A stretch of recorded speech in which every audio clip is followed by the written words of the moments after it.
Бөлек бүгінгі видеода біз халыққа секіру үйренетін боламыз. Сонымен егер сіздің мақсатыңыз салмақ тастау немесе денеңіздің сымбатты болуыңызды қаласаңыздар, осы скалкаға өте оңай жолы салмақ тастаудың және жүгірудің орнына скалка жасауға болады. Сонымен ең бірінші скалкада осы скалка ұзына ені адаммен бірдей болу керек, яғни оны қалай білеміз? Яғни осылай өлшейміз. Егер ұзын болса, сізге қиындықтар тудыруы мүмкін. Сонымен ең бірінші жасамастан бұрын скалкаға бірінші біз қандай қателіктерді жол өтуіміз керекпіз.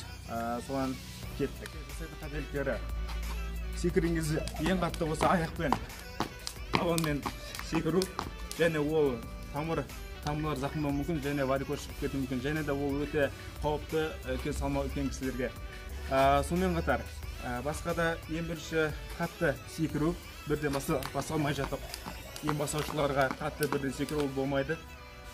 Және де одан кейін ең бір шкала секірместен бұрын біз қызып алуымыз керекпіз, жүгіріп немесе басқа да көліктер. Өйткені егер қызбасақ, осы бүйректер ауыру мүмкін, одан кейін біз секіре алмай қаламыз. Сонымен қатар, сонымен ең бірінші қателіктер осы, басқа жасайтын қалғандары өзі жөнделіп кетеді. Сонымен қысқаша, егер үйренетін болсақ, осылай тез үйренеміз. Бастаушыларға секіруді осылай қайталап бір апта немесе 3-4 күн. Егер содан кейін секіргенде 1, 2, одан кейін 3 рет секіреміз осылай. Болмаса тағы 4 рет осылай тез үйреніп кетеміз.